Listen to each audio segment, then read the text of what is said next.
Hi everybody, Kent Toussaint here from Tips on Teens. Every Wednesday at 12 o'clock we come to you live on Facebook answering your questions. Again, my name is Kent Toussaint from Teen Therapy Center in Woodland Hills. We're going to jump right into the question, which I think will be a popular one. All right, here it goes. My son will not stop playing a game called Fortnite. You may have heard of this. He's convinced that he can be a professional video game streamer. He's always asking for money to buy more computer parts because he needs them in order to have more viewers on his stream. He makes it seem like we're the ones to blame because he doesn't have a good enough computer or internet.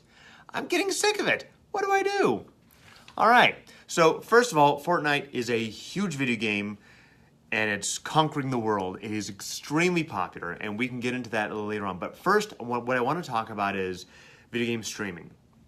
I want to empower all kids and teens, if they have an entrepreneurial bone in their body, to capitalize on that. And we should help them capitalize on that within realistic boundaries. A lot of times kids don't realize what it takes to have a business, run a business. And to have a business or run a business, like any of us, it takes capital, it takes hard work on our own end. So one thing that kids don't have, especially if you're like 14, you may not have a lot of money in your fingertips. So you can't afford to buy that special camera that you're gonna need, or that mic, or that special gaming computer, or the internet speed. All of these things cost money. This kid wants to be a professional, which means he wants to make money. So how do we support that? We support it by helping him be an active part in raising the funds, whether that's helping out by, sweeping out the pool every Saturday, walking the dog, cleaning dishes, taking the neighbor's trash out, whatever it is. He may, at 14, let's assume he's 14, he may not be able to get a job on his own. If he's 16, he can go to the local grocery store or the local sandwich shop and get a job and help start funding his endeavor.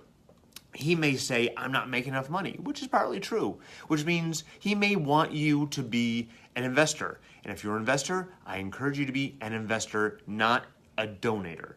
So if you guys agreed that you're going to come up with 40% of the funds to pay for all this stuff, then 40% of the proceeds should go to you, just like in real life. And you don't have to keep that money. You could just sock that money away into a money market account and save it till he's 25 and say, hey, remember all that money you made? Well, here it is.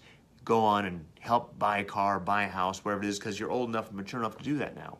But if you just give him the money, he's not really learning how to earn it. He's not learning how to be a business person. He's learning how to have handouts, and we don't want that.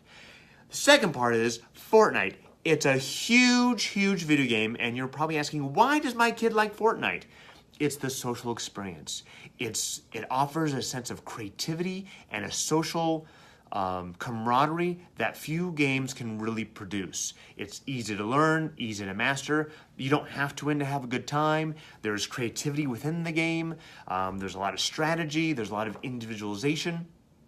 It's a lot of fun. It won't be the game forever. It will be beat out by another game eventually, but right now, it's a really big game, and it helps kids feel like they're connecting with their friends and they're having these shared experiences.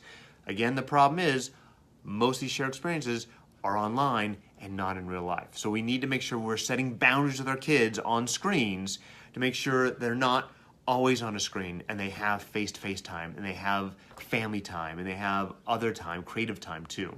So that's our question for Tips on Teens today. We will be here live on Facebook every Wednesday at 12 o'clock. Feel free to tune in. If you have questions, you can email us at tipsonteens@teentherapycenter.com. And for more information, go to our website at teentherapycenter.com. This is Kent Toussaint signing off. See you next week.